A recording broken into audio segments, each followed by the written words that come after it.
mean, what? See, I just did it again. I was doing the other day, where it says OBS Studio disconnected and reconnected. Alright, well, I hope it's going well now. Maybe that was just because I refreshed the page. Hello everyone, welcome to the Hylian Gamescast, episode 189. We are joined by, I want to say for the first time on a live podcast, LorulianHistorian. Go ahead and introduce yourself for those who may not know who you are.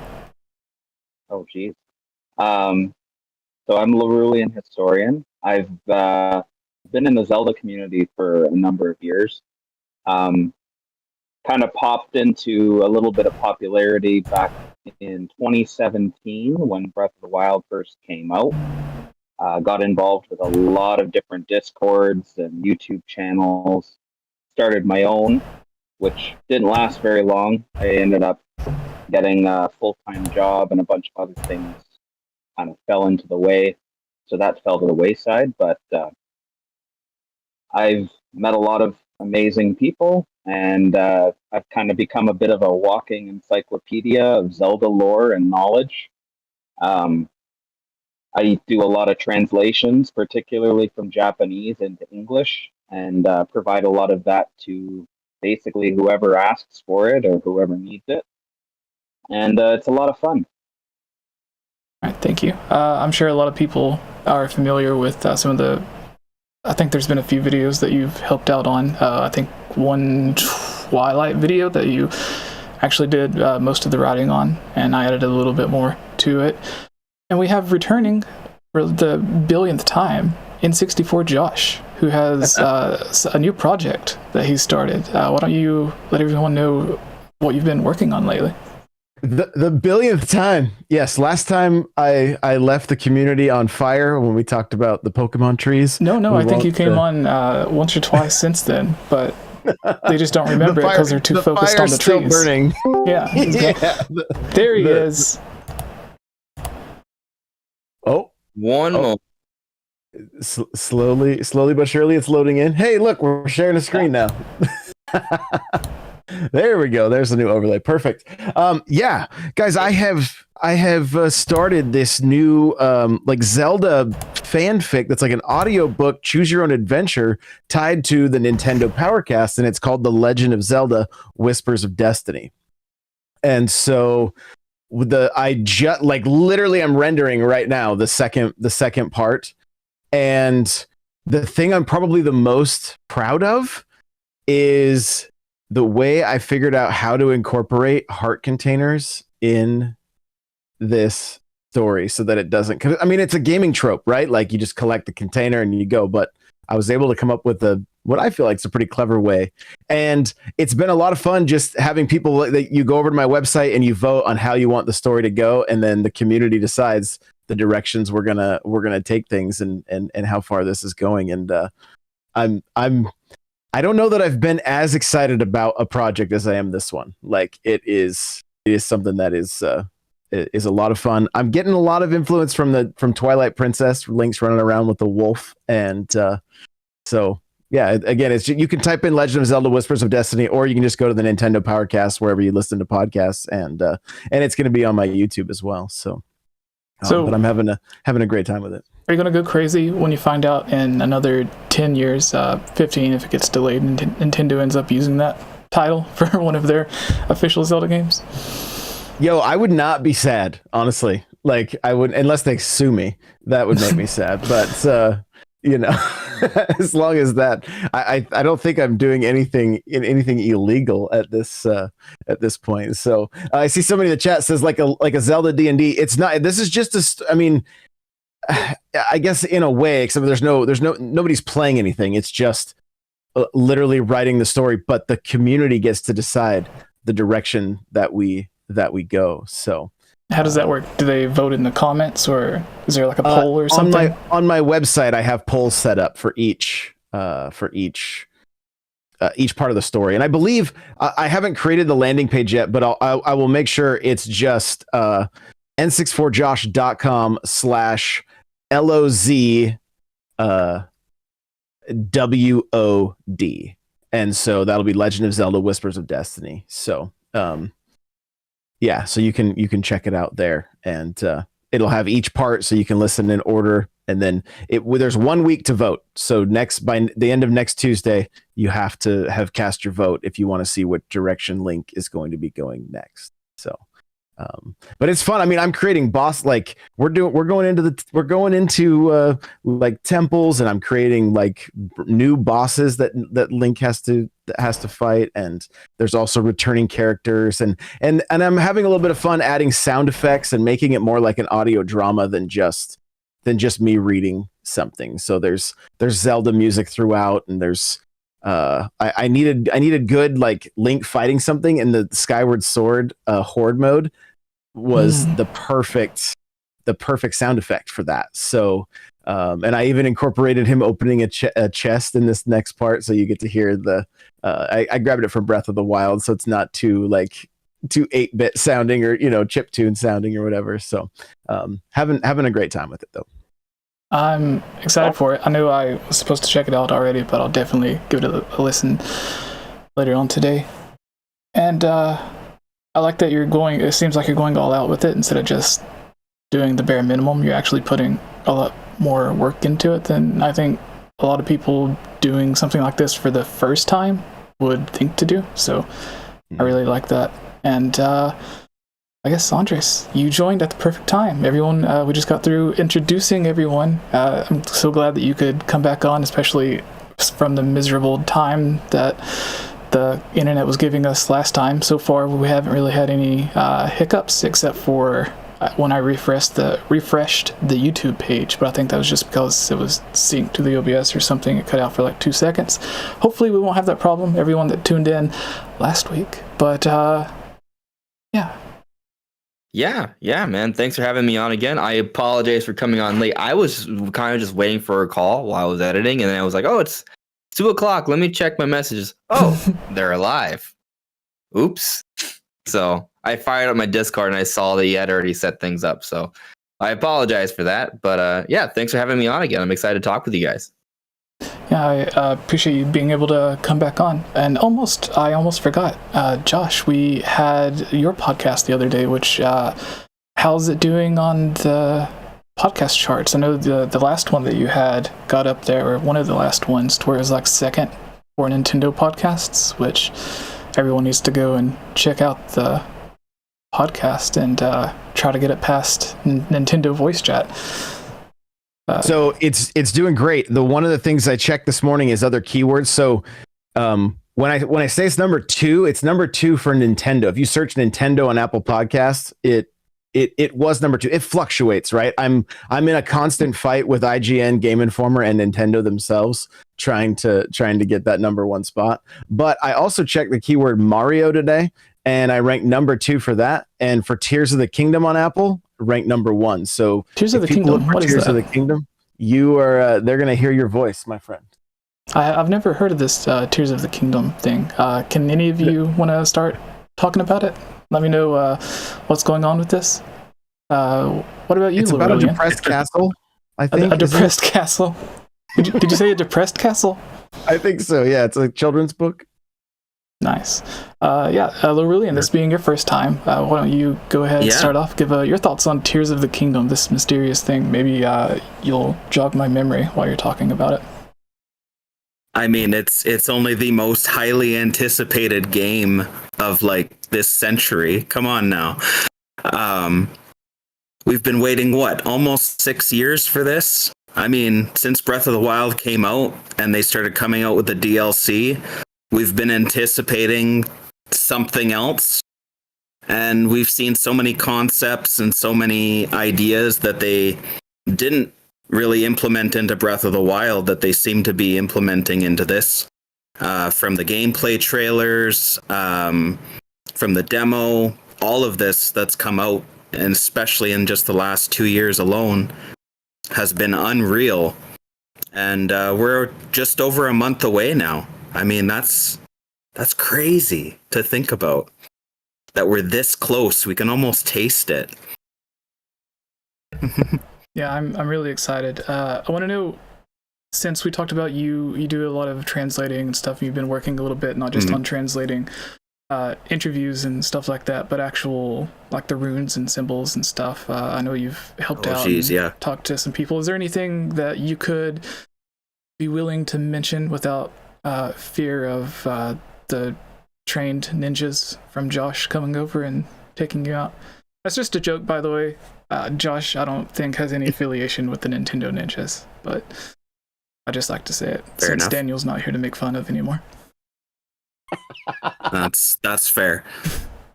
Yeah, so Zoe, Zoesaurus Rex, as some of your viewers might know, Matt P or Matt DeZip and myself have been working on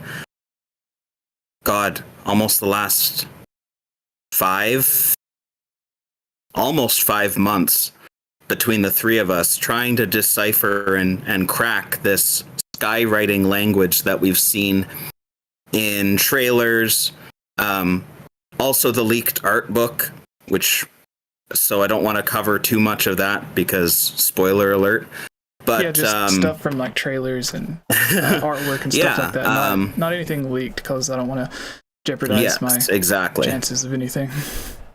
Yeah, so we're not gonna touch that. But yeah, there's been a lot of content that we've poured over, a lot of man hours that we've put in trying to crack it, and we think we've got it now. It was a long and arduous process, but we're at a point now that the text blocks that we have are making sense. And they're making sense in archaic Japanese, which is unreal. I mean, we've had Japanese ciphers in the series before with Ocarina of Time Hylian, the Wind Waker Hylian, but a lot of the more recent ones have all been English ciphers. This one does not seem to work in English. It is working and reading coherently in Japanese, which is amazing. And it's taken a lot of trial and error to get to this point. And we're seeing most of it's not like heavy spoiler stuff with what we've been uncovering, but it's making sense. So I can't wait to see more of it when the game actually releases and we can take this cipher key that we've developed and actually start to read this language, because I think we'll learn quite a bit. That's pretty cool. You know, so like when you're talking about that, right? Are you referring to, because there's a few different like things we've seen in Tears of the Kingdom, right? So we've seen the glowing sort of text, the green text that floats around, right? And then there's also when there's that one shot where we see from the development update where there's like the floor, we can see the text there, and then I think on the Zonai doors as well. But then there's also the kanji, right? There's a kanji that's on Link's hand when he's using recall, and then also from the pins and the Tears of the Kingdom OLED. Like I'm assuming that's the kanji is different from the text, right? It seems to be the same style, and just like actual Japanese, what we're calling the skywriting is more like kana, so it's sort of a cross between hiragana and katakana. It's the generalized writing system, and then you have kanji, which are logograms, right? They're symbols that represent ideas rather than just sounds. And funny enough, the green swirling text that seems to be coming out of the hand, pinning Ganondorf down, is almost like I don't know if you've heard of it, but it's like a cursive script essentially of the skywriting.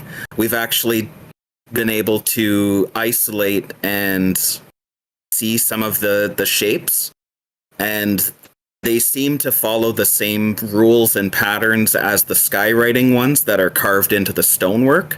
It's just one is more angular and the other is more organic, but they seem to have the same general shapes, so they seem to be representing the same language. Okay. Yeah. Cool.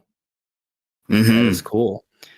And I mean, I know we haven't fully figured it all out, but you know, I am excited to like if we can interpret what the text is, like it's kind of like floating in the from the initial teaser. Like I really want to find that out. You know, like because I feel like that's gonna have like huge story implications, right? And I'm actually now working on it's slightly different, but I'm working on a video about the abilities that might come out later today, right? And just kind of understanding what those mean would also be valuable. Oh, absolutely. I agree with that 100%. Yeah. Yeah, I'm excited for Tears of the Kingdom. I could go all over. We talked a little bit about it last week, but there's so much to this game. Is there any specific thing that you found, you, Lorulian, that with translating that you can mention that you were the most excited about, or something that you think would have the most related to the actual story of the game that people may not know? That may not be too much of a spoiler or whatever. So I can touch upon the dragons in the logo.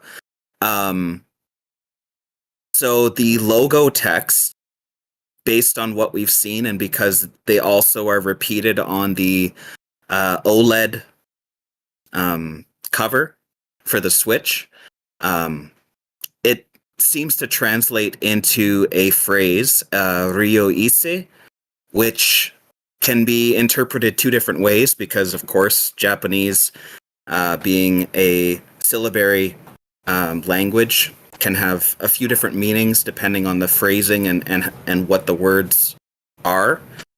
Ryu usually translates as dragon. Ise can mean something that is ancient, or it can also represent a time period. So 𝗍𝗺𝗍𝗃 could be translated as era of the dragon, but it can also be translated as jade or imperial relic. So there's something, of course, to be said there, the fact that it's actually a dragon, that these are ancient artifacts, that you know, stands to reason. It could be a little bit of both, but I found it really fascinating when we used this cipher that we'd come, you know, to work on, that it actually seemed to make sense based on the context of what the item itself was. Being that they're glowing green dragons, they can be interpreted as being made out of jade, which is a sacred or imperial artifact. So we thought that was pretty cool. I love how much work you all have been putting into it. I've seen some new stuff and some stuff, files that I've downloaded from Google Docs or whatever, because you all have it organized so well to where it's like the symbol translates, or this rune translates to this symbol in Japanese, which translates to this in English, but then it could also be interpreted as this, and everything's like blocked off like you would expect something professional to be. I'm excited to see whenever Nintendo releases an official art book, like creating a champion or a Zelda encyclopedia, how well your translations end up being with the official translations. I know it would have been a lot easier if they would have done it the same way as with Breath of the Wild, to where it's just like one Sheikah symbol from the Breath of the Wild era can directly be translated to a specific letter of the English alphabet, which I imagine would have been a little bit harder for the Japanese people working on the game, because if they don't speak fluent English, then they're also having to do the same thing that you are, to where it's like, okay, in Japanese it would be this, but we have to translate that from English. So yeah, it's kind of crazy how they're basically inventing their own alphabet with all this stuff and trying to make sure that it actually ends up properly going together. But yeah, I guess, for sure. Josh, how you doing over there? I'm doing so good. I'm So kind good. of just in awe of all this. I'm like, yo, this is I feel like I'm in the Secret Zelda Club right now. And Secret Zelda Club. They actually, I seen on Reddit, and this started a long time ago. I even got a little bit of a boost out of it whenever I did the first video with the translations that Zoe sent me. there's a fan club that you all have on Reddit to where they're just like, oh, they put out something new, check this out, blah blah blah, where like it's a more up to date or more accurate translation. So you all are doing amazing work over there. But Josh, was there anything from the newest trailer? We kind of touched on this when you invited me onto your podcast the other day, but is there anything specific from the new 10 minutes of gameplay that we've seen that had you excited, whether it was the new abilities like fusing, or I don't know, there's a lot of people that I've seen like little memes that people drew animated or whatever, to where it was like Link fusing a Cuckoo to an arrow just to, like, as like a one-hit kill for an enemy. Because, and yeah, anyways, what was the most thing, or the thing that you were the most excited about? And then we can get to you, Andres. Sure. As far as some memes that I saw, there was a bunch of sticks and a bunch of rocks, and it's like there's more than one way to get up to the Sky Islands, and it was this just massive pole vault, you know. So I thought that was great. Yeah, it was a good one for sure. I think there's the thing that I'm the most excited about. We finally are getting a sequel to Banjo-Kazooie Nuts and Bolts. So you know that's that's happening. The look, I don't know if Jessie froze or if he's just incredibly angry right now. Oh no, I'm sorry. I'm clicking. I was trying to get an image. I'm debating on whether I want to show it or not. Oh, okay. Because it's kind of from the art book, but it's just like a little tiny thing. So I don't know. Maybe I'll show it. Maybe I won't. I got you. We'll take a vote in the chat later on. Got it.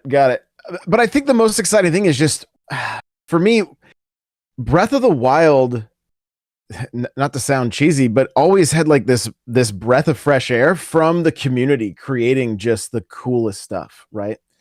And you know, when you get into games where you're able to build things, life will find a way, you know? And so like I'm waiting to see, like, some of you guys have probably seen like in Minecraft where there's like almost like entire mechs that are walking, and it's all based on just like the different pistons and stuff like that. It's like, how do people come up with this stuff? And I'm just so curious on what we will see. Could somebody potentially build a mech with different pieces? What are the limitations going to be? How much stuff can you put together? I mean, the raft that they showed that was flying was at least, well, I mean, I'm assuming that the 3 logs that were there, I'm not looking at the picture right now, or maybe that was just a pallet, but there was at least 5 or 6 things connected, right? Once they got the sail on there. So it's going to be really, I'm really excited to see what the community builds. I'm also, the thing that I'm really enjoying about the way they're marketing this game is that they're not really giving us much. And you can almost tell there's probably a struggle between marketing and the developers that are like, no, don't, you know, they were so like keeping everything so close to the chest when it came to the name. And, you know, they're really just kind of giving us the bare minimum. And I'm okay with it. So far.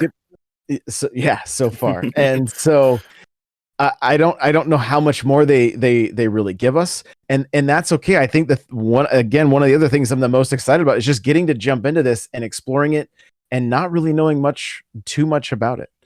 You know, I don't even think they've shown us they've shown us a handful of the power-ups, but I don't, you know, from the arm itself. But I don't think we've seen everything, and that to me is a good thing. Like I want to experience the magic of this game. Not through a trailer, but through finding things on my own. Yeah. I mean, I think that's a really good point, because you think about our experience with Breath of the Wild, right? I think they actually did a pretty good job of keeping most things unspoiled, even with Breath of the Wild. And they showed off a lot more of that game, but still, going in, there were tons of surprises beyond the Great Plateau, and that really added to our experience. And there was so much discoveries, and that led to the conversation afterwards, right? Everyone was coming up with all these cool things you can do in Breath of the Wild, and even now we're still discovering some little things here and there. So with Tears of the Kingdom, it may be the case that, you know, that one of the reasons they're being so quiet is because they want that to kind of happen again. They want us to go into it, have all these crazy ideas and discoveries, and then share with each other online, and then for the next 6 years, we're still discovering new ways to play the game. One of the things I'm kind of wondering about is, do you guys think that we're going to see a return of all of the power-ups from Breath of the Wild? Or do you think because of the new gameplay mechanics that some of them are going to possibly go away? I think they replace them. It fades in and out depending on what Link's doing. So, for example, even though there's no apparent ceiling above Link when he's on the Sky Island before he's knocked off, he still has the option to use Ascend. So what happens when you try to use Ascend when there isn't a ceiling above you? We don't know. Or, for example, when he falls underwater, when he's the entire falling animation, the Ascend ability is faded out. So he doesn't have the option to use Ascend while falling. But when he's under the surface of the water, when the surface of the water is like the ceiling for him, the Ascend ability is active again. What does that suggest? And that's just with Ascend, right? Like the other abilities have a whole bunch of other potential applications too. So I'm excited to just kind of see what those lead to. And then, I mean, the potential is almost like limitless. Okay. With you guys again, so I don't know. I'm just hoping. Yeah. All right. So, is everyone there? Yeah. I'm here. Can everyone in the chat see us? Are we I good for see everyone? movement. We're not loaded. No, we're buffering again. What? How? Still buffering. It's live on my side. Let me refresh again. Are you in the same? Okay, the they same say we're back. Oh, They say yeah. we're back. Okay. They say we're back. Okay. Guess who's back? Back again. We're back. Yeah, Nintendo Prime in the chat, and he says Jesse's back. Tell a friend. All right, I apologize for that, guys. I don't know All what's right. going on.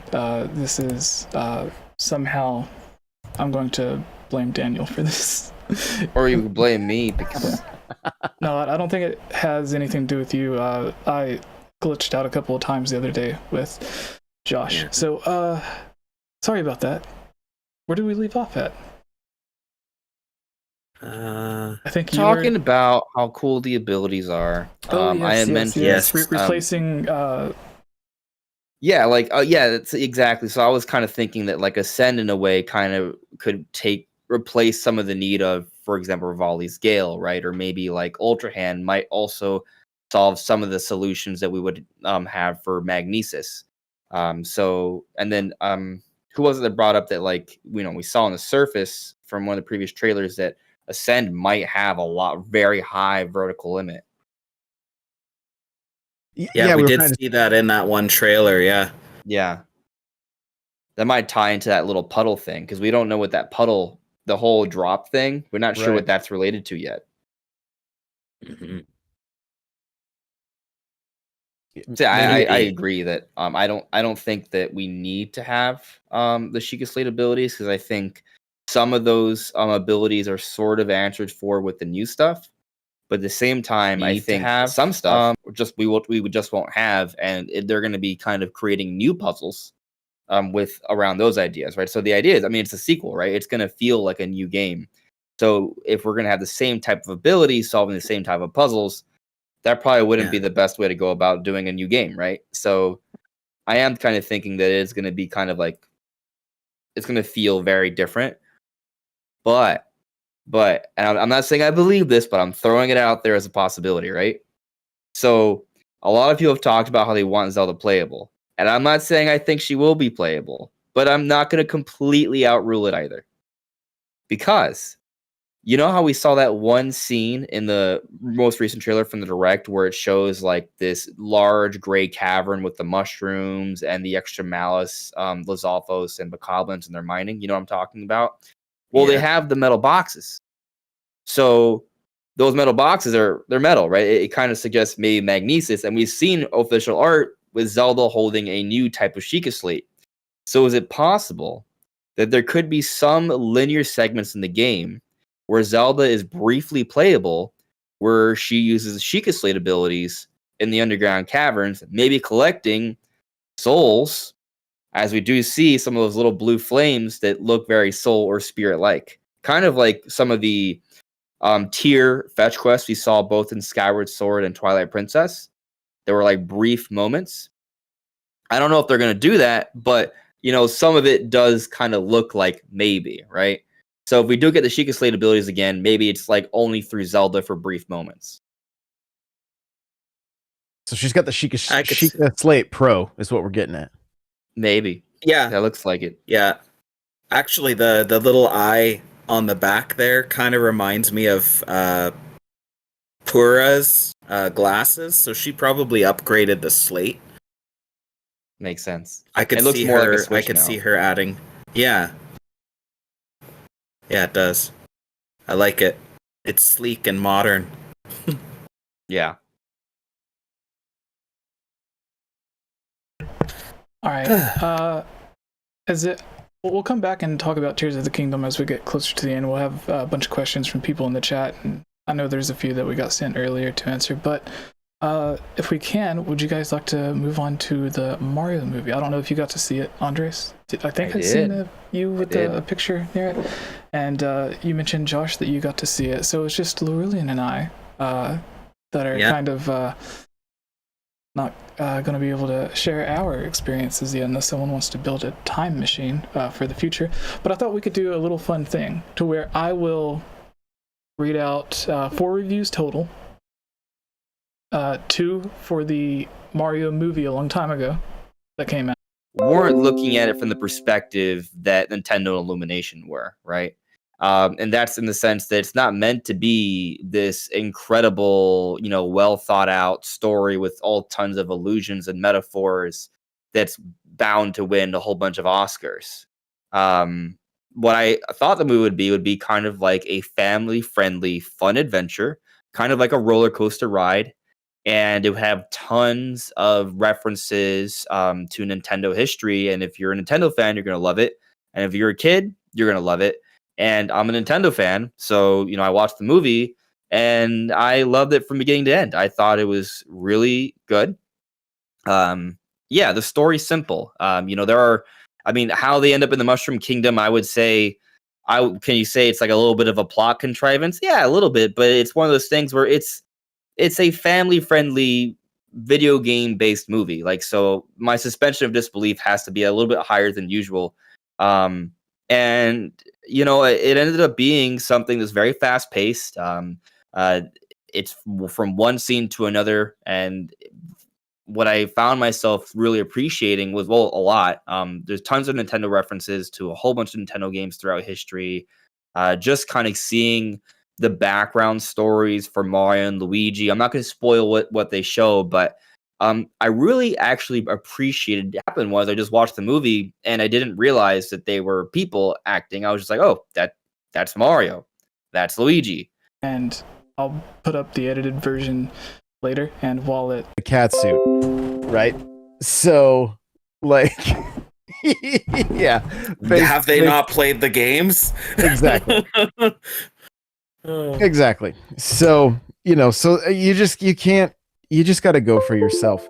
My favorite thing, Andre, and the only reason I'm pointing this out is because I've done the same thing multiple times, is you had said when they reviewed the game. I cannot stop saying game when I'm talking about this movie, because that's all we talk about is games, right? And so man, I'm so glad to hear you say it, honestly, because I keep catching myself as well. So experience the movie, maybe take them over to GameStop, get them something, just kind of relive that from the uncle's perspective this time, So fantastic movie. Again, it's for Mario fans. I think there's something in there for Zelda fans that I don't want to say anything because it's not part of the trailers, but I think there's a tie in there, and I'm not going to say anything more than that. I need you to tell me. Yeah. I'm not sure. It has to do very early on in the movie with people that Mario has interactions with, and at a table. and that's all the further I'll say, because I don't want to. Gotta go to theater again. I gotta go to theater again. I don't want to get into it. So because I was looking. I've only seen it once, right? But I was looking. There's so many little things to spot in detail, because it is a great movie to rewatch a few times because of how many references there's hidden throughout. So I gotta check that out. And yeah, I don't want to spoil it for you guys either. So I'm not gonna. But there's a lot of little things, but the movie was really good. Let me ask you though, like, how did you feel about the musical choices? I was mesmerized, honestly. Yeah. The way they incorporated chip tunes into like, into like an orchestra at times was just beautiful. The sound effects of like the warp pipe, not just being the single sound, but like adding multiple versions of it with some reverb. He answered, but the picture of the person is something that's tied to Nintendo history as well. And again, it's so weird talking about such minor things, but I want people to see it for themselves. So just pay attention to those things. I'm not going to say what it is, but be on the lookout for it. There's a lot. There's so many, so many. Really quick, I do want to remind everyone that I am also recording this. So if the live stream is going in and out, then as Nate mentioned in the chat earlier, this might be a good stream of. They leaned into the Brooklyn accent more so than the Italian accent, and it worked. It worked. It did not pull me out. Seth Rogen and Chris Pratt reminded me of Chris Pratt and Rocket Raccoon, right? Like what's his name? Bradley Cooper. And just their interactions I thought were great. Seth Rogen's laugh as Donkey Kong, just you can see them making a Donkey Kong movie. Like you can tell that Donkey Kong can be his own star. Like you can just tell. So the rumors of a Donkey Kong movie, after watching this, we don't know, but I'm inclined to be a big supporter of a Donkey Kong movie in the not so distant future, because he could be a star. They have a voice for Diddy. There could be a pretty good story there. This whole thing, you can tell based on the records that it's breaking, they're just getting started. And I hope we see Legend of Zelda, maybe TV show, big screen, whatever the case may be. Give Luigi his stuff, give Bowser his stuff, like just go crazy. There's so many references to other Mario games that within this movie that leads you to believe that they could really take this in so many directions. So it's I just had a smile on my face the whole time. And honestly, the second time was so much better. Like I the Princess Leia vibes, right? And I have no problem with it. I actually thought it was amazing. But I actually thought they struck a pretty good balance, because it's the movie is titled Mario Bros, right? It's about the brothers. So the story being more for like Mario's motivation being having more to do with Luigi than Peach, I'm okay with. But also, I think that while Peach was kind of like this really talented, super capable person that can defeat evil and be a hero in her own right, there was still a few moments where Mario got to save the princess, right? And I don't want to say what that was, but I still feel like they captured those other tropes as well. So, and I think it's just kind of important to bring up, because I think some people are like, oh, but what about the traditional trope of Mario saving Peach? Like, I still think that's in there. It's just not in there in the most obvious, blatant way. Yeah, it's not the main point, right? No. It's kind of like it's a side point. It's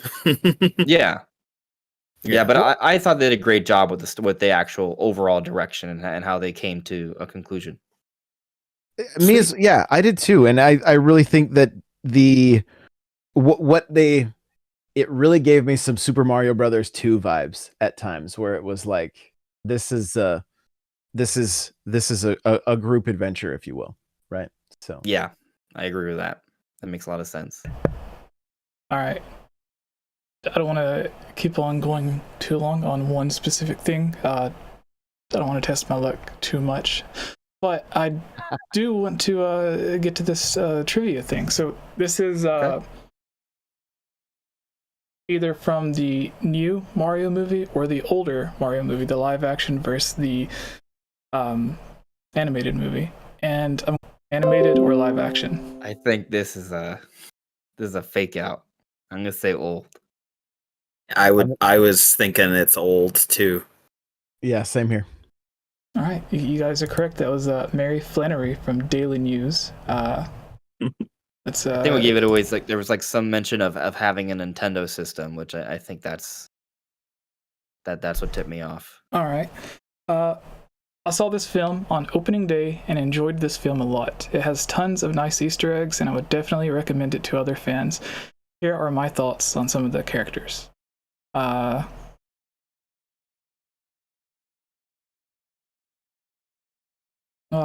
not really one that I can go with.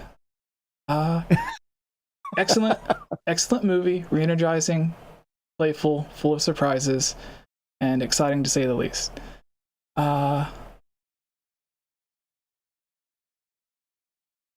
Yeah, I guess I'll just have to go with that. These aren't as well written as I was hoping. Let me try to find another one. But yeah, where do you think that one lies at? The animated or? Can I call action? a friend? Can I go? I'd say animated. I'm gonna go with the new one for that one. That's my guess also. It was more vague. Yeah. Yeah. I'm gonna go with my gut. Sure. All right. Let's see. 50-50.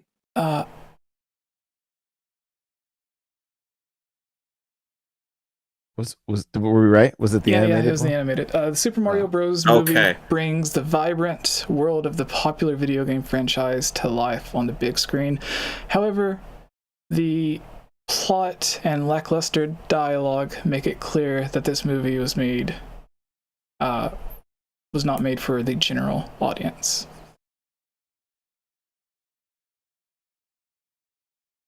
Well, I don't think the first one was made for anybody, so it's got to be the new animated one. Yeah, either that or the reviewers off their rocker. So I agree. New. Yeah, new. Oh, and the score was 2.5 out of 5. Yep, yeah, that sounds like some of the reviews that I've seen for it so far. So yeah. I'm gonna say new.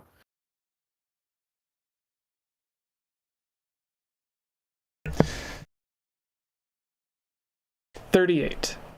Kids will probably love this film, but to be frank, most children aren't that discriminating. Apologies to the few who are. There's nothing in here that's reprehensible, although some may find the concept of some Mario themes. But I find it hard to believe that many adults accompanying their youngsters will be entertained. In general, about the best recommendation I can come up with regarding this is to turn on the Nintendo and play a game yourself. That's the live action old Turn one. on the Nintendo, like it's got to be. But most reviewers, you're right on that one. All right. I like this game. We're gonna go to the Kahoot trivia now. Okay. Again, everyone who's listening, you can play along too. You can play on your phone, your shoe, your refrigerator, if you have one of those cool ones that Nintendo, or no, not Nintendo, are playing along. Don't wait for me to read out the stuff, especially since we're having such a bad time with the live stream. So just play at your own risk, I guess. Let me see if I can put it over my face. That way. Where is produce Kahoot? Wait. So there we are. We have some people joining in now. We'll start it when we get to about 10. We have 8 now, so Charles, Mystery Possum, Odyssey, Lincoln Keeper, 𝗙𝗵𝗵𝗀𝗻𝗄𝗃, Andres, Lorulian, and 64 Josh, Petey. If we can get one more, we can go ahead and start, or I'll just count down from 10 anyways. And it doesn't matter if you answer correctly, you have to get it correct and be the first to answer. And we will go ahead and begin. 3, 2, 1. All right. Kahoot. Hylian Gamescast 189 Zelda Trivia. 3, 2, 1. Quiz. Which is not a new ability in Tears of the Kingdom? Recall, Fuse, Rewind, Ultra Hand. I should say this is that we know of. Because there may be, who knows what they add into the game. They added in a motorcycle to Breath of the Wild, so.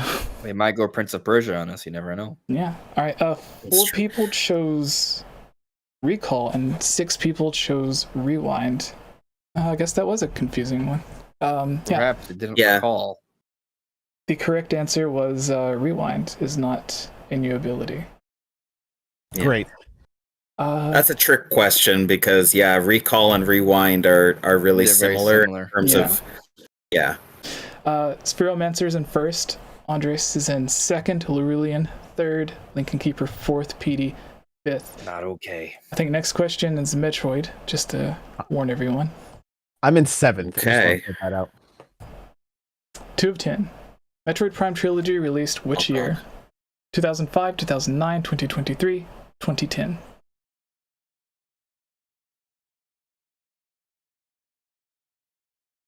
Let's see. Nope. The answer was 2009. 3 people chose 2005. Dang. 3 people chose 2009. 1 person chose 2023. 3 people chose 2010. Welp. I'm still in 7th. Andres is in first, Charles second, Petey third, 𝗙𝗵𝗵𝗀𝗃 fourth, Lorulian fifth. Next question, 3 of 10. The animated Legend of Zelda TV series released which year? 1988, 1989, 1990, 1991. The animated Legend of Zelda TV series. Oh no, I don't think I got this one. Everyone's favorite. 3 people chose 1988. Yes. 4 people chose 89. 1 person chose 90. 2 people chose 91. The correct answer was 89. Damn it, I was so it was between 88 and 89. Oh gosh. Charles went up to first place, Andres second, Lorulian third, Petey fourth, Lincoln Keeper fifth. Should have stuck with my gut. I want to know the story behind that Lincoln Keeper. Still 7th. Well, at least you're being consistent. In Zelda Twilight Princess, the Master Sword is found where? Sacred Grove, Temple of Time, Lost Woods, Korok Forest. Twilight Princess. That's another Master Sword. And it's a tricky one. tricky.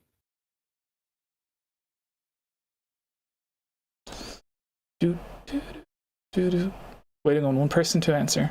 Oh, they didn't get to it. Sacred Grove was the correct answer, with 6 people got correct. 3 people chose Temple of Time. 1 person chose Lost Woods. I think Lost Woods because you do find it in Link to the Past's Lost Woods, I believe. And then no, it's the Sacred Grove in that too, isn't it? But the Lost Woods lead to the Sacred Grove. That was a tricky one. Yeah. I guessed on that one and got it right. Just want to Epic. Lorulian goes up to second. Andres third. Nice. Charles still in first. Everyone else kind of looks the same. Oh, wait, I got one right and now I'm in 9th. Oh, well, maybe you just didn't answer as quickly. I don't know. Next question. 5 of 10. The original Super Mario Bros. Movie released which year? 91, 92, 93, 94. The original Super Mario Bros. I think I got that movie. one wrong. Which? I just guessed. 2 people chose 91. 4 people chose 92. 3 people chose correctly with 93. 1 person chose 94.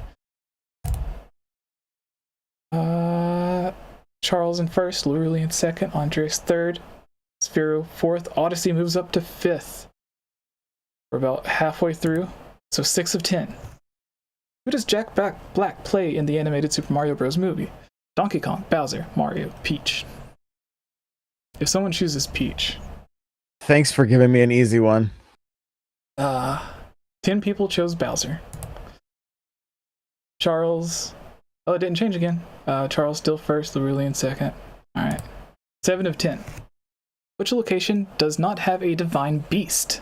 Zora's Domain, Death Mountain, Ibra Mountain, Satori Mountain. Which location does not have a divine beast nearby? Zora's Domain. 2 people chose Zora's Domain. One person chose Hebra. 7 people chose Satori Mountain. Satori Mountain, I believe, is the correct answer. Yep. Still Tears of the Kingdom, where they show the new divine beast. That's a joke. Didn't change again. Everyone's still at the OG. Place.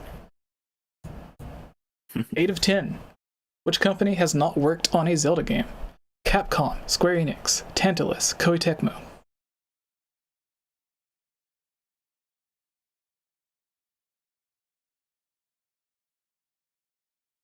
Good question.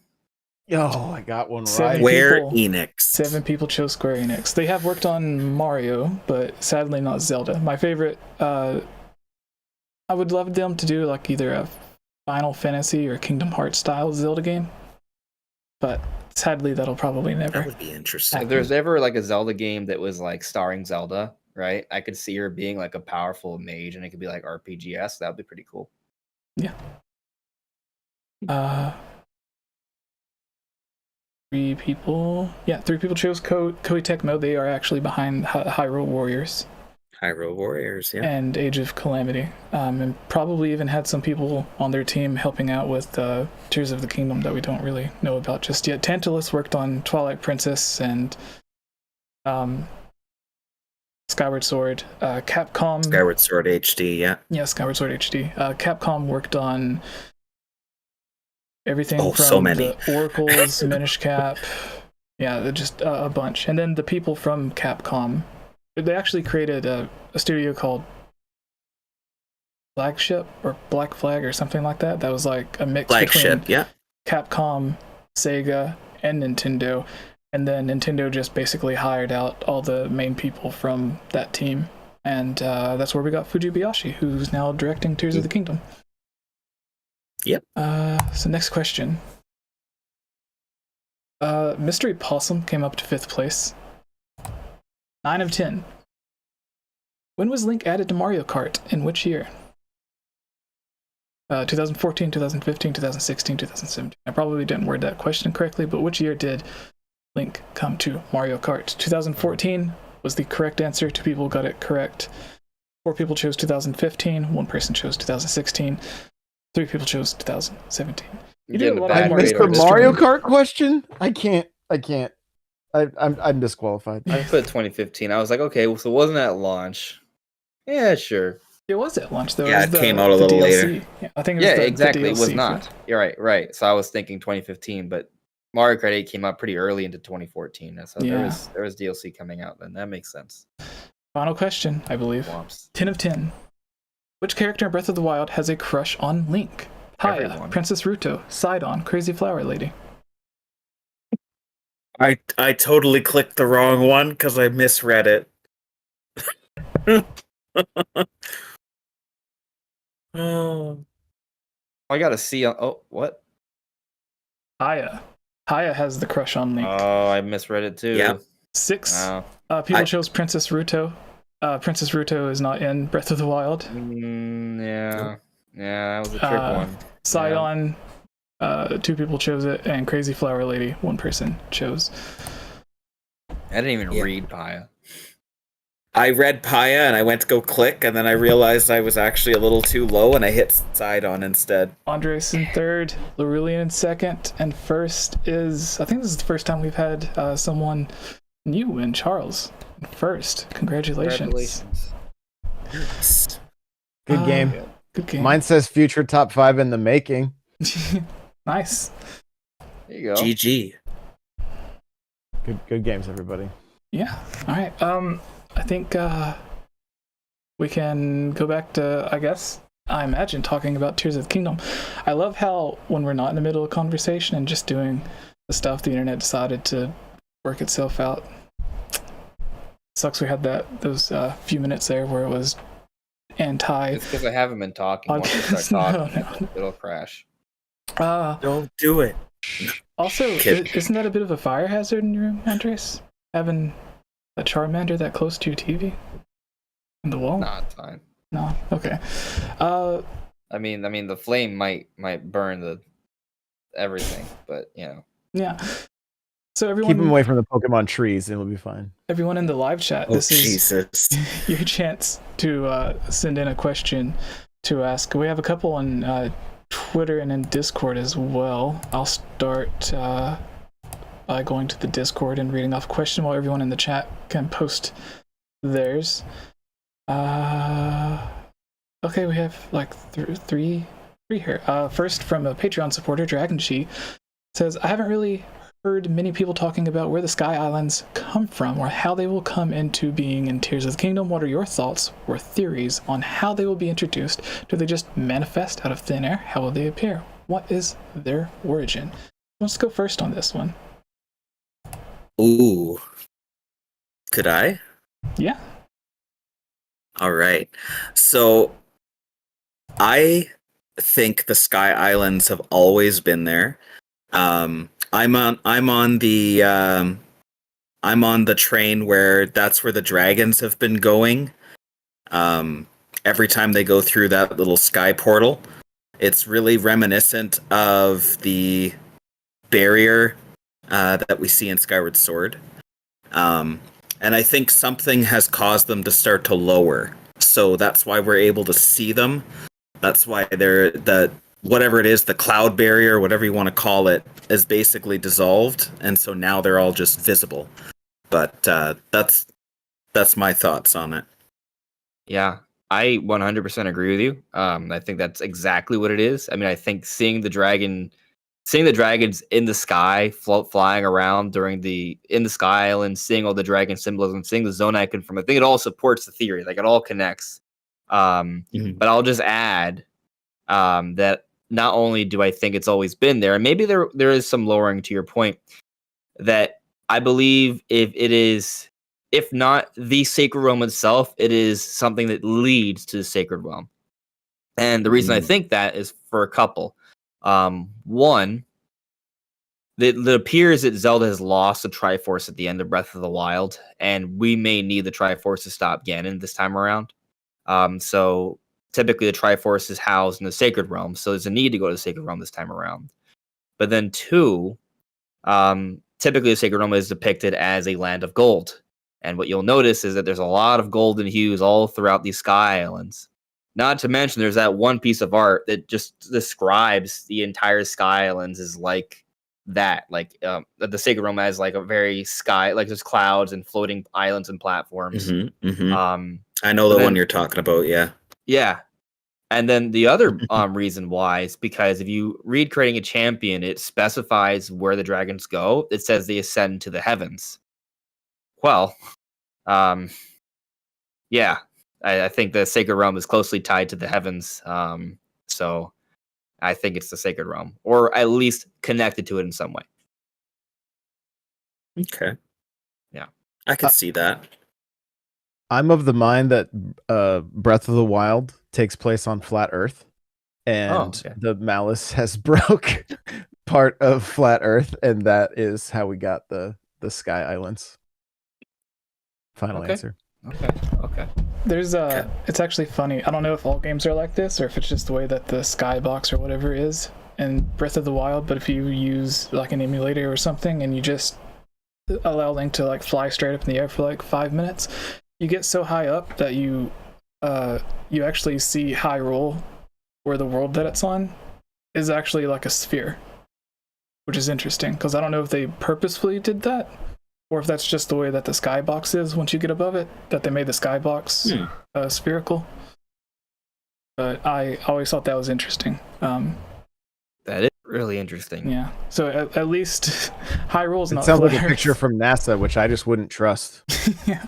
Yeah, Jeez. I mean, I would guess that at least with the sky stuff, that would make sense, just because they'd want to create the illusion of like you know, a round skybox that makes it more believable, like a dome. By the way, if you're a flat Earth theorist, not that I support the idea, but typically flat Earth ideas still support the idea of there being a sky dome. So just the whole roundness for the sky still, regardless of what you believe, it It's still fake. applies. It's all fake. Firmament. The moon landing and Yeah. the Pokemon trees. All fake. Oh, but I know it isn't fake. Landing on the moon in Tears of the Kingdom. Just you watch. You'll see. Oh, that would be We'll crazy. see. We Yeah. did have Majora's Mask, so why not? Yeah. Actually, I think it just eats you. I don't really know. There's a question. I don't know how many questions are in the live chat, or if someone wants to post a link to the Zelda mailbag group in the chat on my Discord.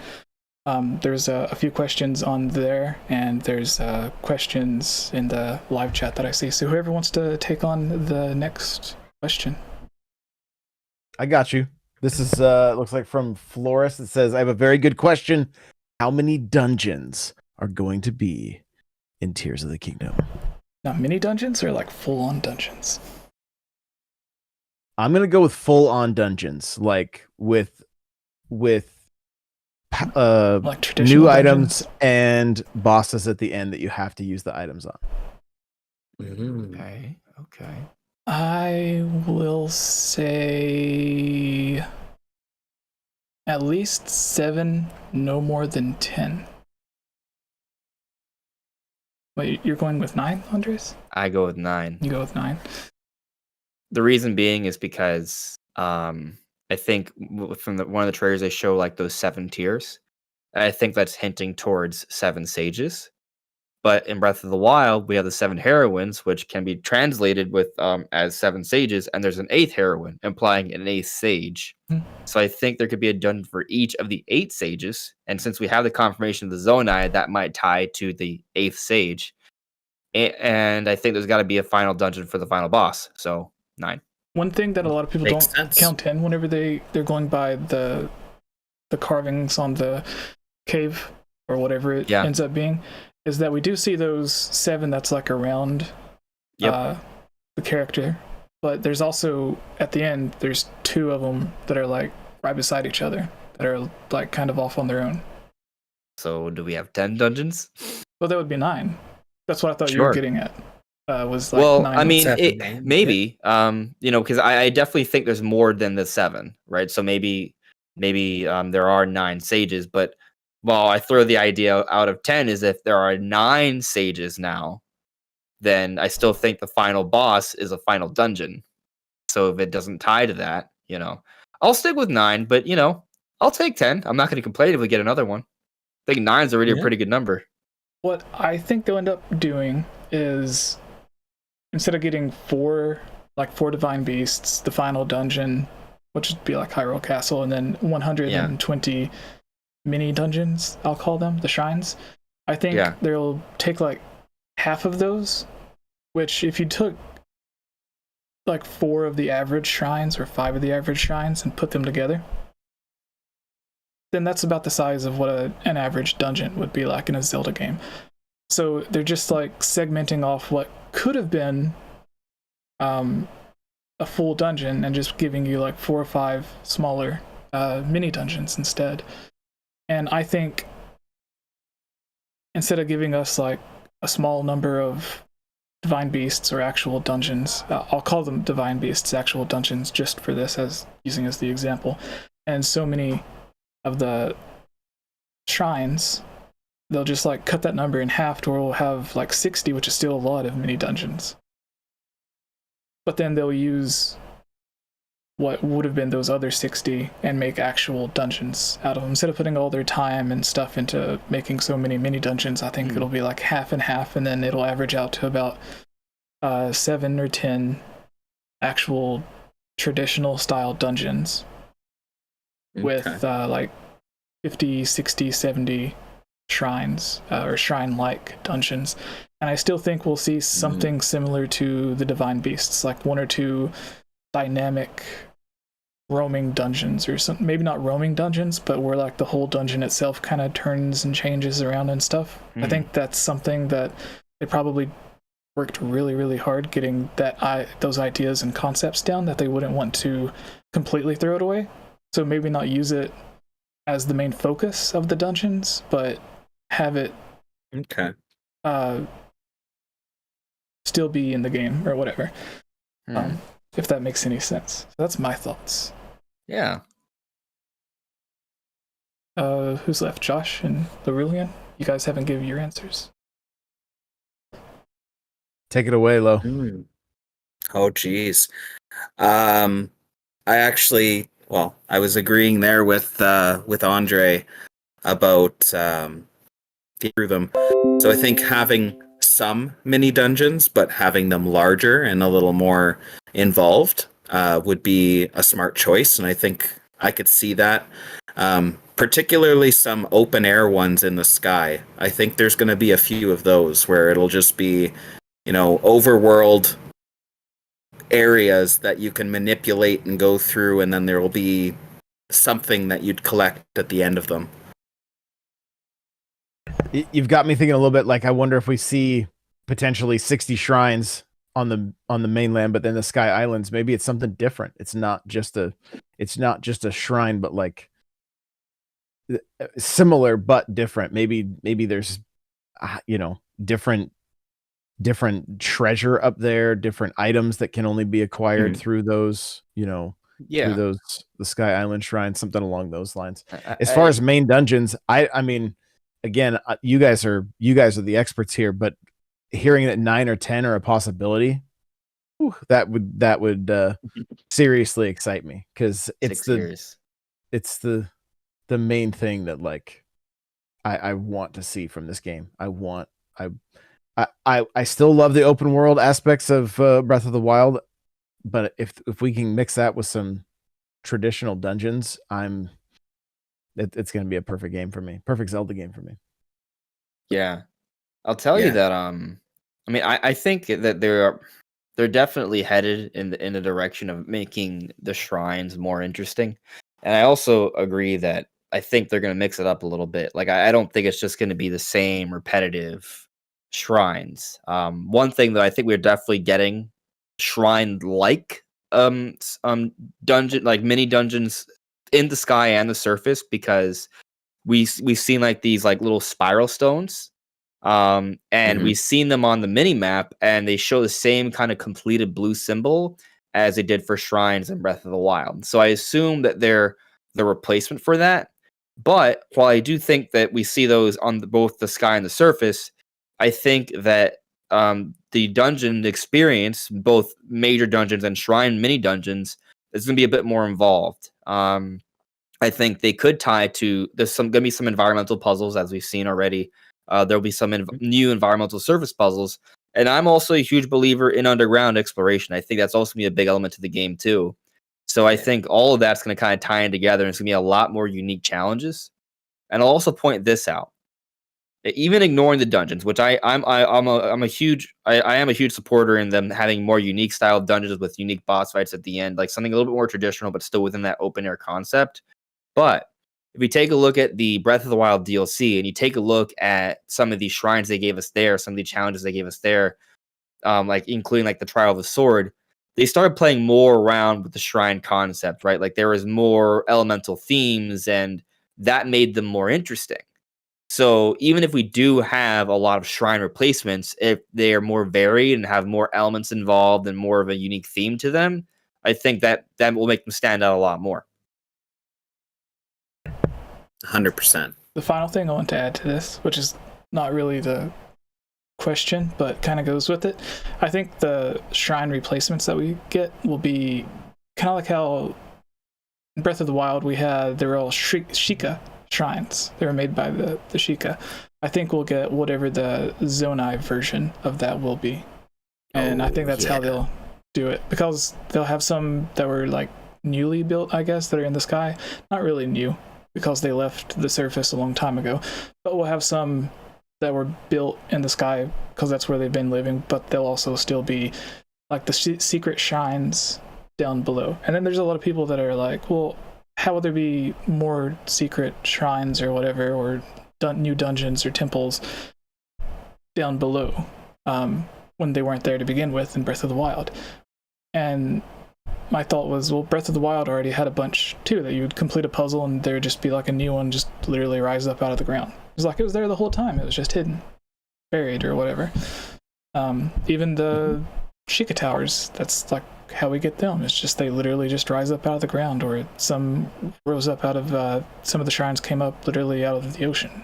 So I don't think that's an issue that people need to worry about as much as I've seen them worrying about, because it's like if we start Tears of the Kingdom and suddenly there's just brand new shrines everywhere that wasn't there before, then it's gonna take away some of the believability, because then it's like, well, if it's the same overworld, why wasn't it there before? But I think they can literally just make it rise up out of the ground, which is we know Hyrule Castle does, probably some other islands as well. But yeah, I think most of the islands, this going back to the first question, will just have already been there, like the barrier breaks down or whatever, or they lower it down or something. I don't know. Well, Some what are the tiny possibilities whiny like stuff. malice of like malice shrines? Oh, malice, that would be interesting. We do see some malice holes Yeah, in the ground Yes, in we a couple do. of the trailers. Yeah. that's interesting. I'll say this. Or like So Yiga shrines, remember I guess. how we were your idea, like if we have the sky islands with their own challenges, we have the surface challenges, maybe the underground challenges are kind of like malice shrines or something like that. There's got to be, if there's underground exploration, there's a lot of malice down there. There's going to be some type of challenge or puzzle related to that. So, you know, and they may be using the malice as kind of like an environmental block. They did that in Breath of the Wild, but they might do it to a greater extent. Like maybe there is a fire temple hidden inside Death Mountain, and there's a dungeon hidden within Breath of the Wild that we couldn't see because we couldn't go inside Death Mountain because of the lava. But now that's been cleared thanks to the malice. And if we find a way to clear the malice, boom, major dungeon. But that's a whole puzzle to clear out that malice. So I think there's something to that idea. I like it. Andres, And it would kind of be like with the way the malice took over the Guardians too, right? Like, Yeah. So like some of the existing shrines that may be in the world already. oh, that could would be. potentially- Oh, I didn't even think about that. yeah, that's a cool idea. Like malice just Yeah. completely changing the way that older shrines look. Mm-hmm. Yeah, like what happened? That's actually an interesting idea because why did the shrines disappear? Why did the Sheikah Towers disappear? Why do the divine beasts no longer work? What if this is all part of Ganon's plan and he's just like bringing them back underground for some reason? Like this, Yeah, there's credence to your idea here. he's just like, fool me I- once, yeah, fool me it's- twice. Yeah, I don't know. Mhm. There might be something to it. Hello, Andre. Do you guys? I don't know if you guys can see the chat in the Zelda mailbag on Discord, but one of the questions that someone's asked on there, do you see one from that list that either of you would like to pick? Okay. So there's different questions, and I would just have to pick a random one.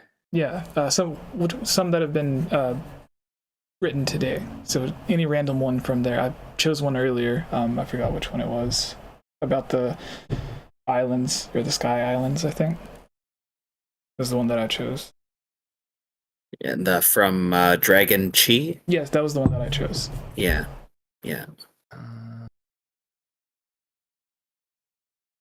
Oh, this is a good one. All right. So I don't. This was from like how far back can I go with the dates here? Honestly, as far as you want, because there's probably some that we skipped over from. Okay. times Have we before. talked about Zoey Saurus Rar asked on March 3rd. I don't know if you've done this already. It's been a month. She's the one that does the translations and stuff. So. Yeah. Well, she's asking here, who do you think is depicted in the mural? It might be. Yeah. No. It might be. So yeah, Zoe Saurus, what do you think is depicted? Who do you think is depicted in the mural? I have an answer that it's Josh. Oh. Yeah. That was my answer. Oh. No, that it was you? They were just like, let me paint you like one of my French Zonai. Yeah. I was gonna go with Ash Ketchum. Oh, Ash Ketchum. I believe I the think art it's book does Shigeru spoil Miyamoto. this, but Miyamoto. oh wait, it Shigeru does say Miyamoto. wrong answers only. Okay. Yeah. Yeah, it does say wrong answers only. Yeah. Okay, wrong answers only. I think it's Hylia. Let me see. I was looking at a few there, and then I was looking at the live chat. All right. While you look for your question, there was one on Twitter I didn't. from MD Thor. There's one on Twitter? Yeah, there's some on Twitter that people. Well, actually, I think it was just like one person that asked like 50 questions. But Oh, jeez. Okay. MD Thor 85 on Twitter says, I'll just go with the first one here. How do you all think the new ability? No, we kind of already talked about that. Do you think? What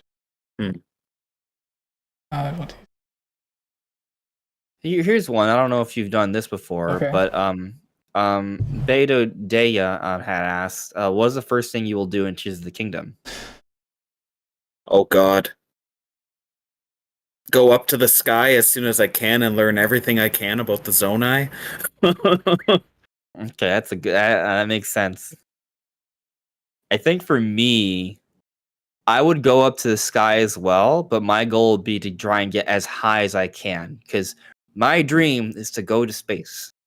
So I'd be like, all right, what is the vertical limit here? Can we get to 9,999, or is it before? Because like, what's cool is that in the demonstration, we don't even get as high as like maybe close to 2,000. That's like the highest point in the demonstration. Oh, yeah, The 'cause on number map they theoretically showed goes the latitude exactly. lines. Right. So in theoretically, we can go all the way up to one shy of 10,000. So we can almost multiply our height by 5.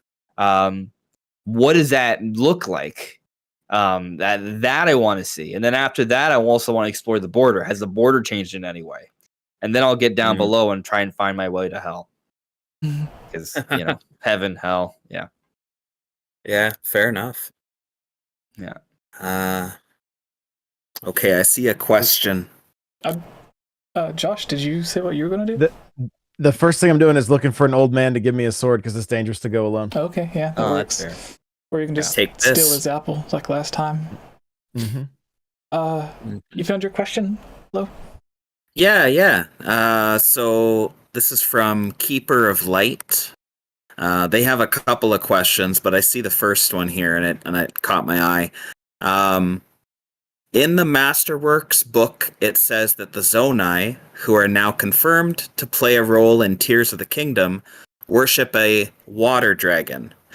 In the gameplay, you can see in some scenes a new dragon with a yellow mane. Did you mean exactly that is this dragon? So, like, do they mean that it was this is the one that they were worshipping? So thoughts on that? I think it's one of several that they've been worshipping. Because that we had the 3 in Breath of the Wild, Dinral, Naydra, and Farosh. This one here, definitely its own. It has its own color schemes. It actually has its own horns that are different than the others. And I've been able to determine that looking at some high-res, like, official screenshots. It's actually a nice interplay of, like, teal, green, and yellow. So, like, yellow mane and yellow highlights, and then it's almost like a teal on the horns, and the horns almost look like antlers. Could it be the water dragon? Maybe. I mean, I've always thought Farosh was the water dragon because we see Farosh rise out of Lake Hylia, Lake Floria. It's associated with a lot of water bodies, but And that's one of those that's around where the Zonai are as well. Yeah, I also think it's of worth course. pointing out that Farosh has one horn, and most of the dragon depictions in the Zonai architecture show a dragon with one horn. So while I do agree that they could be worshiping several dragons, I think the dragon that's referred to is 𝗏𝗏. I think we'll have the 3 dragons that represent the Hylian goddesses, like the 3 golden goddesses, but I think we'll also have like those 2 dragons that we see on the logo that are just like the 2 green dragons that are kind of eating each other. And then we see them like on the door as well. I think we'll see those 2 dragons as like maybe their main dragons, but then I think there'll be like other dragons as well. So at the very least 5 dragons, the 3 old ones, 2 new ones, and then possibly more as well. If you want to call it a dragon, there's like the 𝗙𝗏𝗃 thing, or that's a dragon. Whatever it is on the bridge that we see. Obviously a different kind of dragon, but yes. Yeah. My God, in chat, we're leaving out Shenron. Shenron. Yeah. From Namek, right? Yeah. Who's the one from Namek? Well, I don't know, but something. Parunga. Yeah, Parunga. There we go. Parunga. Yeah. We gotta get Shenron and Parunga in here too. That makes sense. Josh, what are your thoughts on that question? I know that kind of goes a little bit deeper than you probably went, but it's a little. I love it. You're like, we know that's probably beyond your scope of thinking. It's beyond your pay grade. This is what I know about the dragons. I just want to ride one. All right. Yes. I want to go full never-ending story and just ride the dragons. And that, I mean, I would love to fight. I'd love to do the final battle riding a dragon, or double yes. That would be sick. It really would. Absolutely. Like Skyward Sword has that boss fight that I felt was really epic, where you're riding on the loft wing and you're having to attack the parasite or something that's on 𝗏𝗏. 𝗏𝗏, yeah. Is the weird parasite worm thing that's taken over the flying whale thing. That's another thing. We see the Leviathan, the Leviathan skeletons in Breath of the Wild. I wonder if there's like more up there flying around that we could potentially have battles with. I think that would be pretty cool. Possibly. Maybe the Malice resurrects the Leviathans. Yeah, sorry, Ganon resurrect. Yeah, no worries. Ganon has resurrected not Ganon. Zant using Ganondorf resurrected 𝗏𝗏𝗃, or 𝗏𝗏𝗃𝐽, however you want to say his name, in Ocarina of Time, the Fire Temple Dragon. But then Zant only using the power that he gained, like a portion of the power that he gained from Ganondorf. Zant resurrected. Stalord, yes. Stalord, yep. The thing that potentially could be like the skeleton of a dragon. So yeah, he does actually have the capabilities of resurrecting those skeletons and turning them evil. So that's very interesting to mention, because I didn't even think about that. This is what's so great about having like open discussions on this stuff, is like I get new ideas too.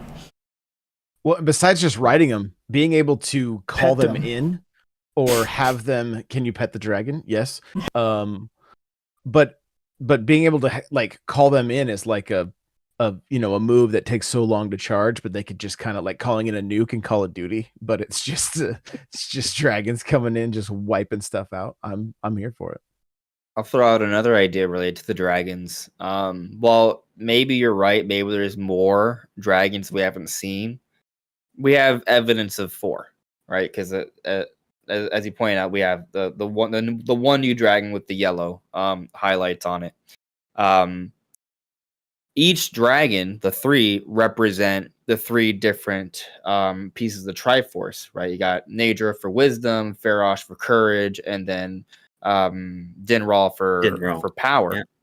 Well, with the introduction of the 4th dragon, what if we're talking about that middle part to the Triforce? Oh God! What if we're going there? Force theory. What if we're going to the Tetra Force? What if? I mean, these dragons are flying all around what may be the sacred realm. Like, we could be going there. So just putting it out there. Noted. My quick thought on like the Tetra Force thing is, I know that's like a whole controversy in itself, because I think there's interviews where they're like, oh, it's a neat idea, but no, there's no Tetra Force. Because people seen the upside down Triforce, or not upside down, but the bottom piece was on like the original shield for Ocarina of Time, the Hylian shield. But I always looked at it as the way that because each Triforce piece represents one of the golden goddesses, and each of the golden goddesses came together to create Hylia. So I think just as each individual Triforce piece is just 3 on its own, they can come together and kind of make that 4th one, which is Hylia, which is what I would go with. And then on Temple of Time, when you play the Song of Time to open up the Gate of Time or whatever, we see the middle piece kind of glow, and then it changes or whatever. And I think that's somewhat kind of representative, even though they maybe didn't have the idea of the goddess Hylia back at that time. But I think it all kind of works itself together to sort of make sense. But yeah, do we have a final question in the chat that anyone can find? Does anyone in the live chat want to be our final question? Dragon. Yes, we all want it. Which word? Courage, force, wisdom. For the 4th dragon is Hylia. Dungeoneer Whale looking thing have a question on Discord. Oh, Keeper of Light has a question on Discord. Okay. I think that was part of the one that I brought up. Like I said, they had a couple of questions there. Okay. Yeah, from 209 today. We answered the first one. The second one was how do you get hearts in Tears of the Kingdom? Through what? By whom? And then they have a little bit of speculation there. And then they had a third question, which was, who of you would like to slip into Link's role? Slip into Link's role. I guess like if we were actually Link in the video game living through this as an experience, which of us would be best suited for that, and why? At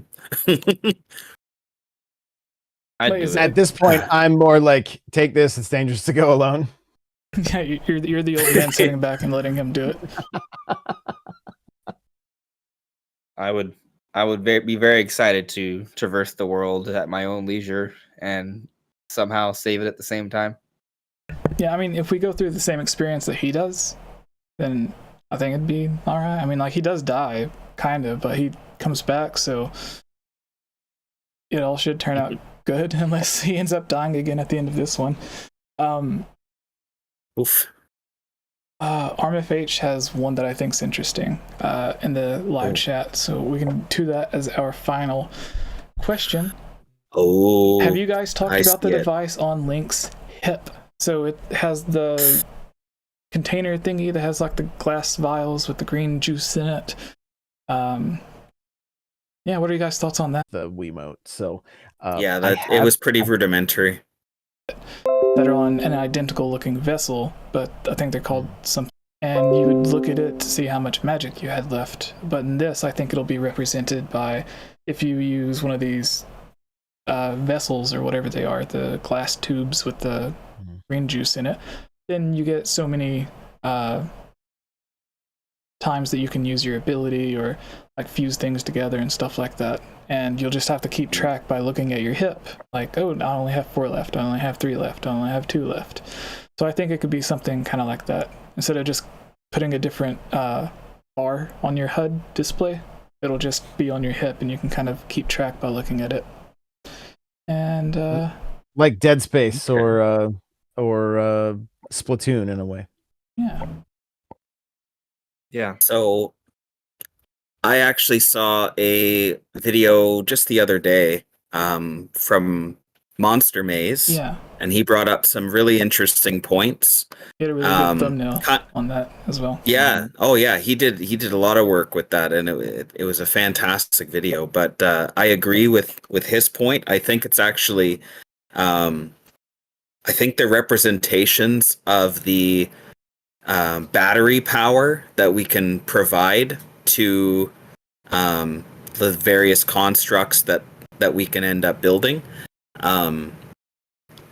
And I think they're not just like MacGuffins. I think it's actually going to play well into the story, and it kind of tracks your progression as you go. So the farther you go, the more of these vials that you collect, and the more powerful you can create the various constructs and tools and things to let you go farther and explore the world at your own pace.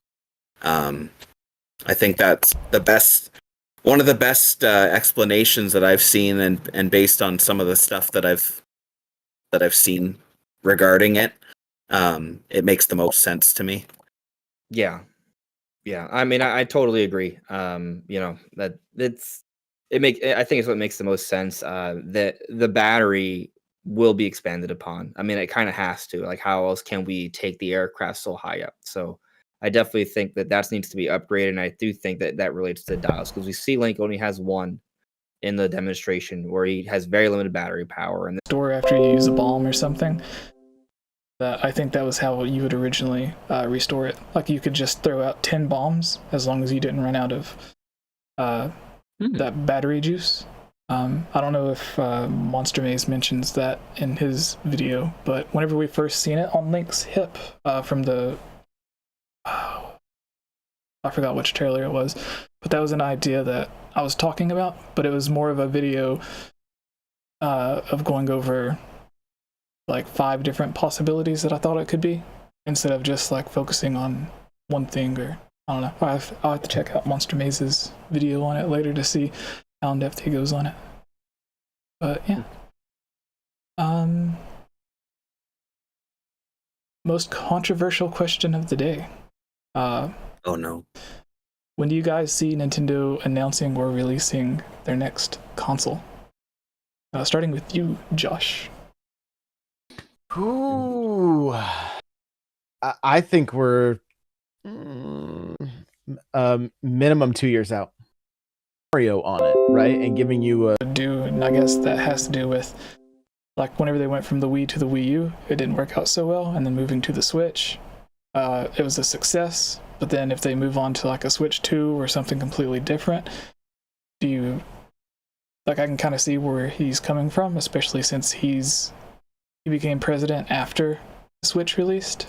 So it would kind of be like put onto him on like how well his decisions were, or overall decision launch, or if he passed away before. it was before. It was just before. And then We they had had the a interim no, president. 𝗙𝗵𝗄 Mishima as a 1-year interim president before he moved on to Shuntaro Furukawa. Yeah. Yeah. That's what I'm thinking, is like, I think, because I guess that's like the only thing that he really can say that's not under an NDA or without revealing too much, is like, yeah, we're nervous about launching a new thing. Because what else can you say? So I'll tell you, apparently Iwata passed away July 11th, 2015. I'll just Google that real quick. Yeah, but I will say that I'm on the other side, right? I think the Switch 2, or whatever you want to call it, is around the corner. And it's multifaceted, right? I see how you bring up that, like, Nintendo wouldn't want to move on because Switch sales are still good. But that's actually why I think they should move on, if that makes any sense. Because, one, Switch sales are still good, but they're starting to trend down now. And historically, once you start to see the trend down, that's when they like to announce it. Of course, we have quicker turnarounds of announcement to reveals nowadays compared to Nintendo of the past. But I also think that, when they do come out with the next Switch, it isn't about ending the base Switch. So I think the idea would be that when Switch 2 comes around, the current Switch now is still going to have a life beyond Switch 2. Like, I think it's still going to be relevant for at least another 3 years. I mean, you look at how they handled the transition with 3DS to Switch. They were still publishing Nintendo games on 3DS into 2019. Switch came out in 2017. So with Switch, I think it should go even further. So say hypothetically Switch 2 comes out at the end of this year or next year, I could still getting some games into 2027. So I think the Switch will still be relevant. And by the way, people like to cite there was an interview way back when that Nintendo wants to have a 10-year lifespan for Switch. I think that is true, but when you go back to it, it's actually a 7 to 10-year window. And given how successful Switch is, I think that would be leaning more towards 10. But that 10 doesn't mean as the only console on the market, right? So to my thinking, if they have Switch be relevant for 3 more years, once Switch 2 comes out, that would position it to be supported into 2027, a 10-year life cycle. Yeah. So I do think we're actually closer, and I don't think Switch sales right now suggest that Switch 2 isn't around the corner. I think what Nintendo would want to do is try and get the system out there and have a smooth transition and not wait until they lose momentum. Because you look at how we transitioned from Wii to Wii U, the Wii had lost all momentum.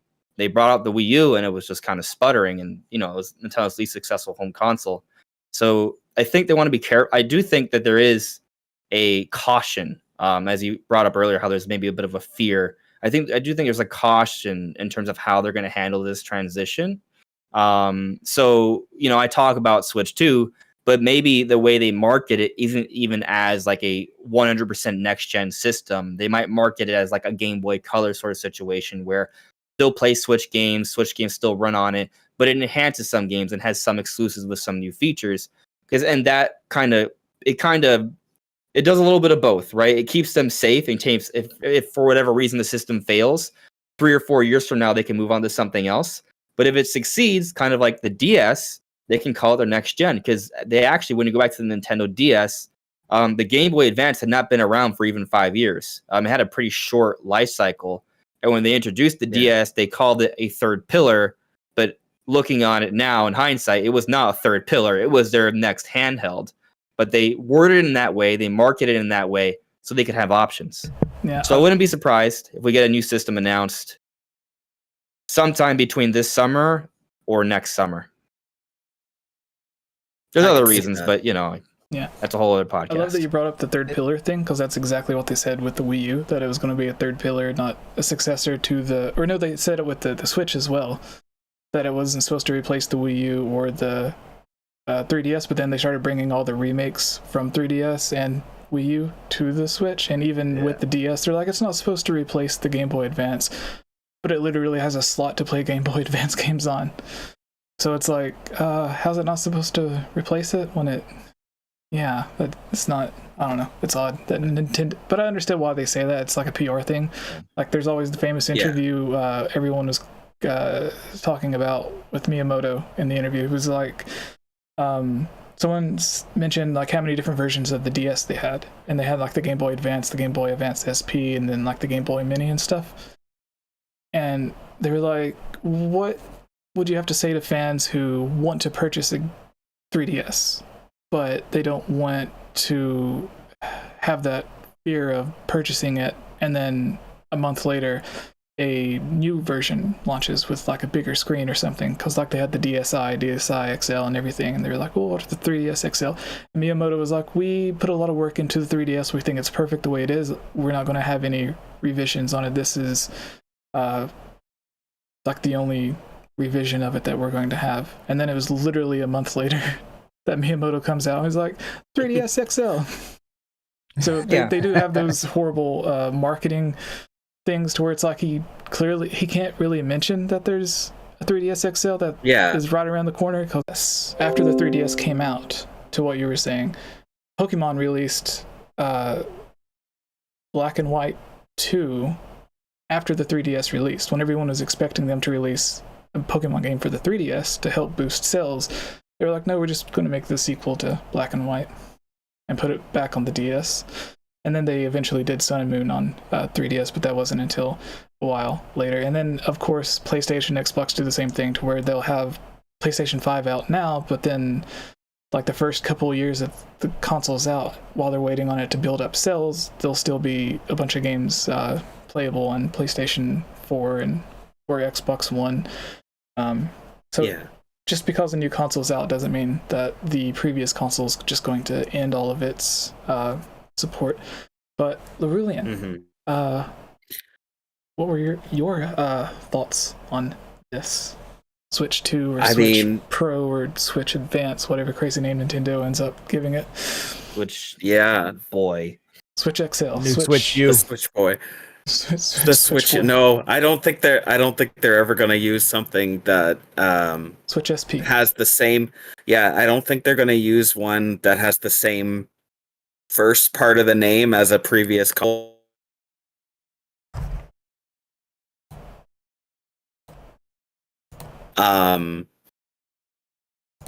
But both Josh and Andres both brought up really valid points. And they're really not all that far off. I mean, Andre thinks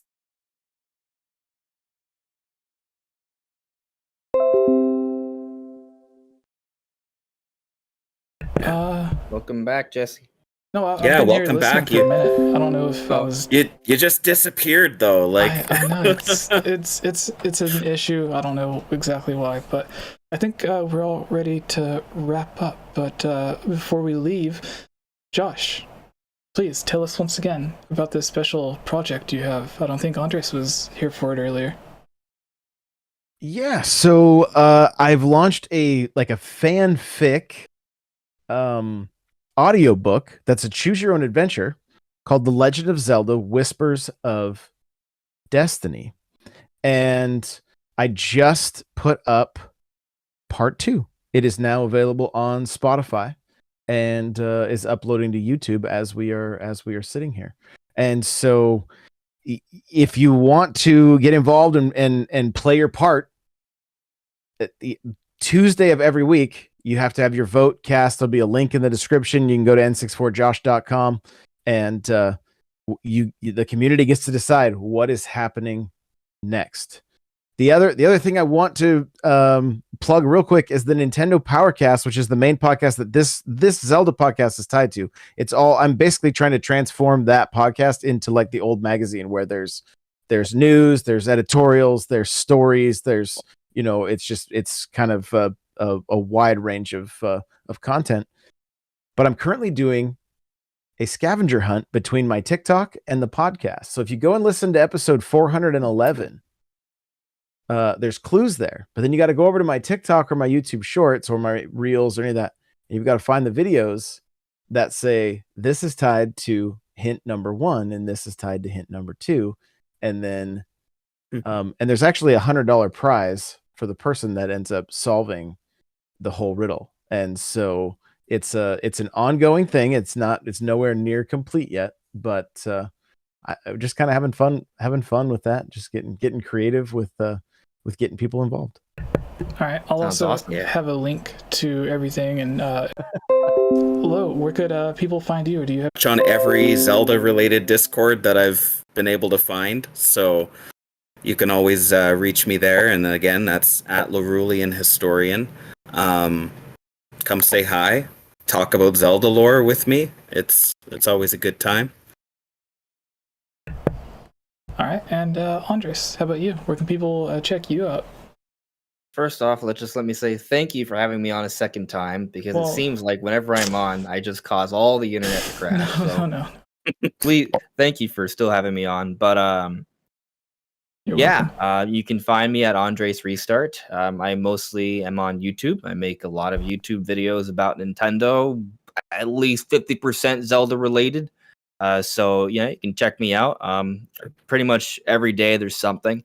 And I'm also on Twitter as well, but I make videos, and I have one coming about Tears of the Kingdom a little bit later today. Awesome. I will have links to everyone's stuff in the